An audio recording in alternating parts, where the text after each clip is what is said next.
Welcome to Positively Port St. Lucie. I'm Sarah Prohaska, Communications Manager here at the City of Port St. Lucie. I'm happy to welcome Ray and Cheryl Lalu of the Jessica Clinton MVP Foundation, who are here to talk about their upcoming heart screening event, which is an annual event that their foundation has brought to our community, and it does a lot of good in this area. So welcome, Cheryl and Ray. Thank you so much for coming on with us today. Thank you. Taking some time out. I know this is a very busy time of year for you. I think probably all year is busy for you, but this time of year is especially busy because you have the heart screening event, which is November 3rd, Right. From 8 to 5, and it's at the public St. Lucie County Health Department. Okay. So can you tell us just a little bit about this event and why you do it every year? Well, we do it in memory of Jessica because Jessica had multiple physicals as she was growing up, and none of those physicals that she had showed that she had any type of problem with her heart.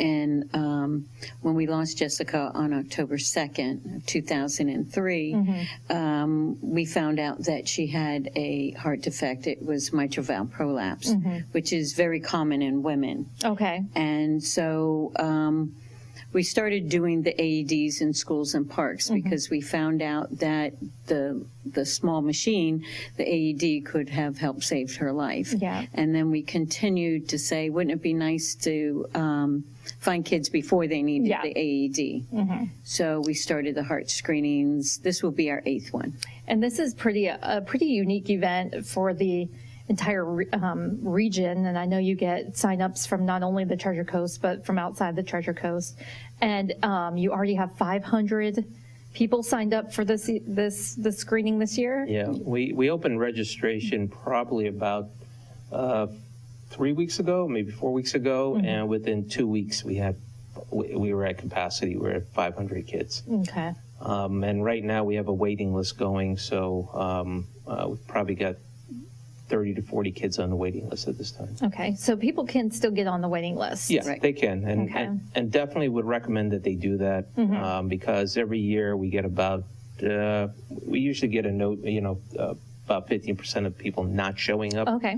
But we will be making pre-calls to everyone just to verify if they're coming or not. And if they don't, if they say they're not coming, we'll call someone from the waiting list and then put them on the schedule. Okay. And this, just to reiterate, is totally free, right? It's completely free. You don't have to have insurance. You don't have to, have... Nope, just completely free. Just come on in, and of course you have to be pre-registered. Yes. And we do height, weight, and we do blood pressure, and we do EKGs, and also we have resident doctors. You'll have a physical, and then everything's read by a pediatric cardiologist, and if needed, echocardiogram will be available as well. Okay. Yeah. And it's ages 5 to 20. 5 to 20, because I was amazed that I didn't realize you went up to 20, but that you do go up to 20, so that is good. Right. We did that because we had a lot of college students that, said they didn't have insurance and they would like to participate as well. Okay. All right. So, and I know you had a lot of people sign up because recently in the news that we did hear about a young man in Indian River County who... Yeah, there was a young boy or a young man that was at a practice pickup game after school, and like I said, they don't have the actual results from the medical examiner, but preliminary show he did have some type of cardiac related issue going on. Okay. So that, I think, caused the spike in the signups, and we're having people sign up as far down as Miami and as far north as Palm Bay. Okay, and these do work. I mean, you have had several success stories based on this. Can you tell us a little bit about the girl who's that you feature on your website? Because her story to me is amazing. Yes, Carmela. Carmela, that's her name. Carmela. She's 16 years old. Well, she was 16 years old, and right now she's actually attending college right now. It was 2 years ago. Okay. And her mother signed her up, and she was a very active girl. She danced like 5 hours a day.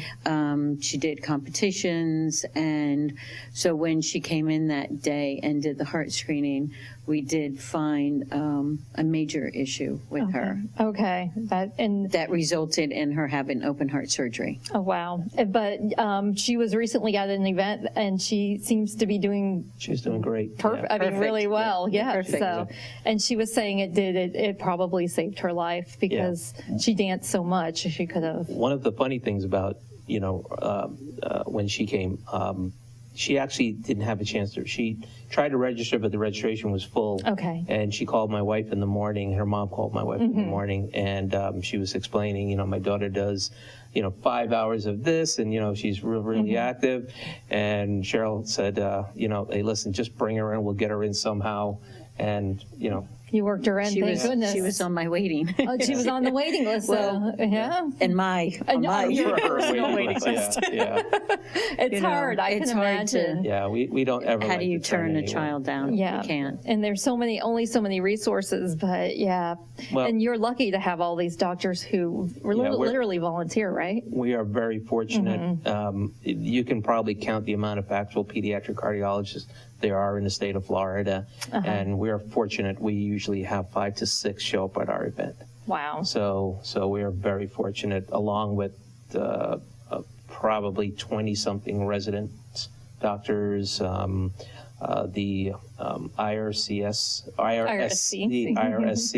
their nursing program. They bring about 20 students there, and they help us with the volunteering. The fire department comes out, and their paramedics help us with EKGs. I mean, it's a real community effort, and we get a lot of support from the community. Echo techs, we get some from Martin, and we get them from other companies throughout the state Phillips, as well. They have two individuals that have been with us. They've been coming to our screenings for the last 7 years. Yeah. So let's talk about the other thing. You do the heart screening, but another major thing you do is right in front of us. If you're watching on our TV, if you're on radio, we can describe it to you. It's an orange AED. It's very compact. You said this is the latest and greatest version of the AEDs.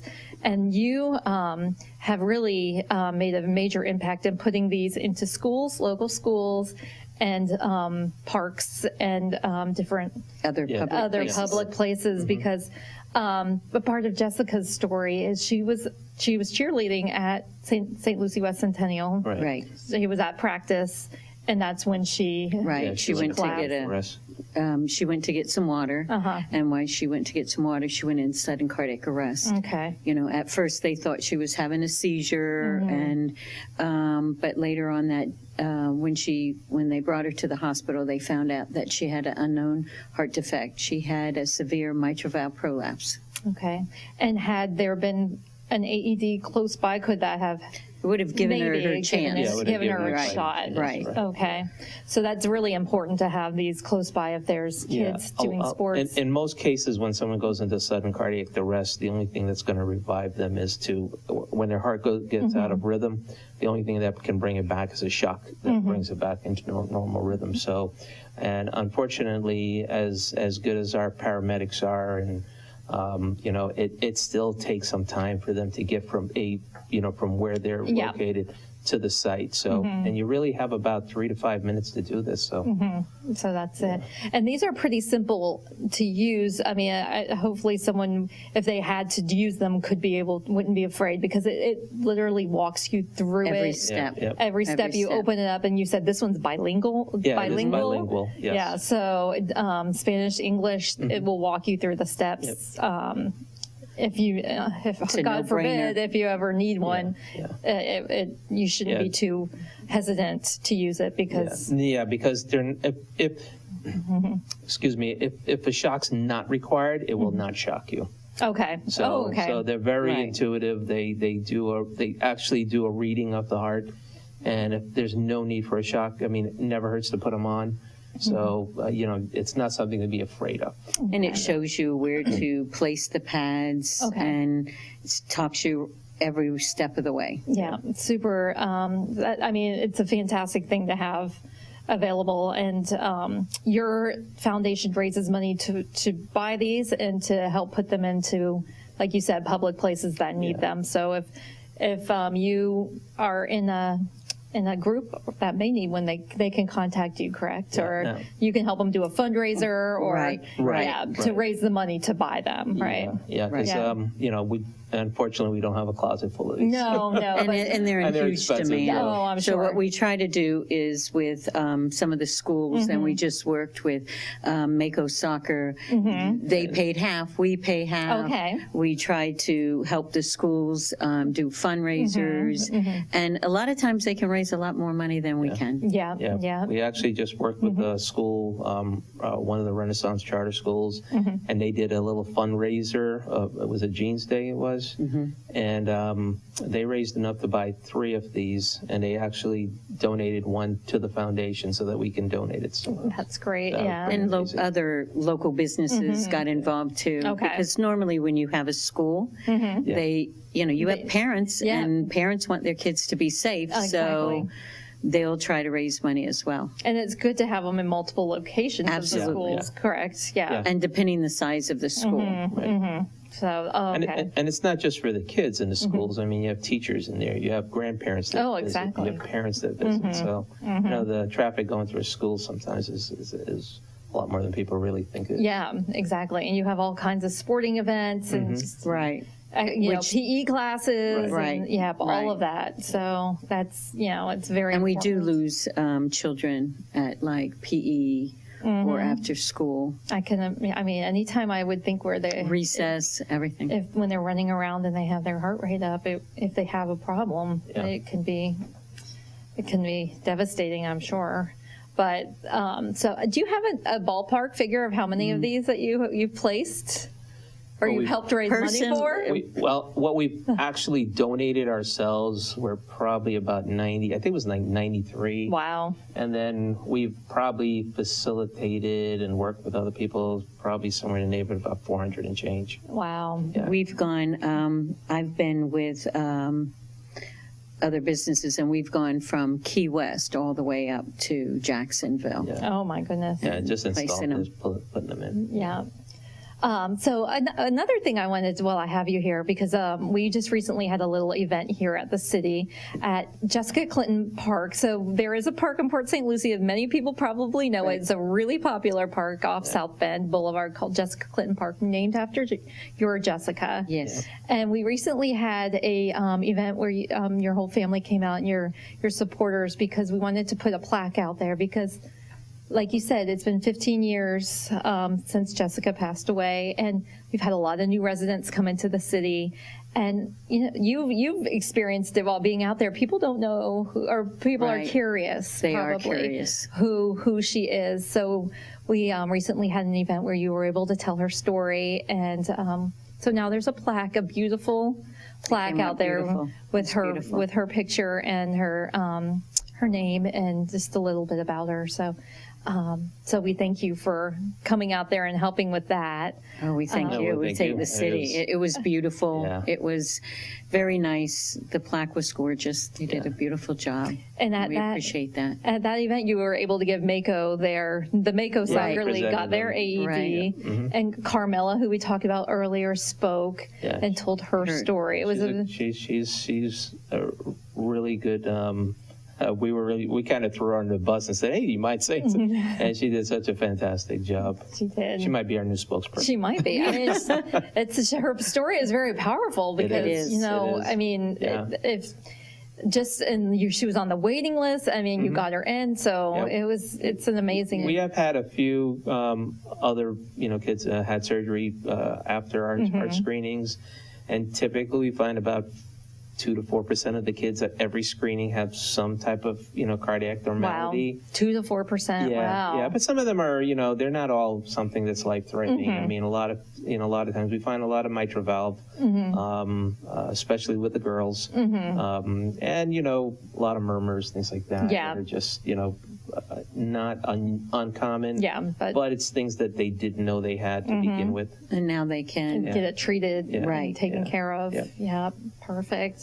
All right. Well, I really appreciate both of you coming on with us today. Thank you. And good luck. And well, you have a full day here on November 3rd, but Yeah, we thank you so much for the service that you bring to our community, and thank you for coming out the other day for our plaque unveiling at Jessica Clinton Park.